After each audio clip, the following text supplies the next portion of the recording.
వచ్చిందండి వయ్యారి. ఈరోజు ఆ రోజు హుద్హుద్ని మేము ఫేస్ చేసిన తర్వాత తిత్లీని ఫేస్ చేసిన తర్వాత మనం బుడమేరుని ఫేస్ చేసిన ఈరోజు మోంతాన్ ఫేస్ చేస్తున్న ఏదైనా క్రైసిస్ మేనేజ్మెంట్లో ఒక రకంగా చెప్పాలంటే సిబిఐని కింగ్ అని అనాలి.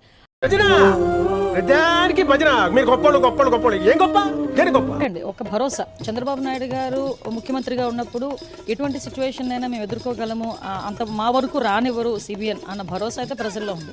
ఎక్కడ కూడా ఇబ్బంది లేకుండా చూసుకునే బాధ్యత అయితే తీసుకుంటున్నాం. మళ్ళీ చెప్తున్నాను, ప్రజలు తుఫాన్ల సమయంలో చంద్రబాబు నాయుడు గారికి తిరుగులేని ట్రాక్ రికార్డు ఉందా తుఫాన్ల నుంచి ప్రజల్ని కాపాడడంలో?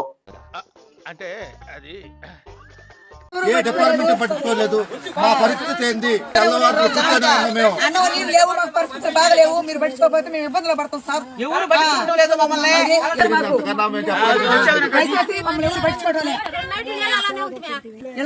నీళ్ళు వచ్చినాయి, అన్నం నీళ్ళు లేకపోతే సార్ మీరే పట్టుకోవాలి మా ఇబ్బందులు.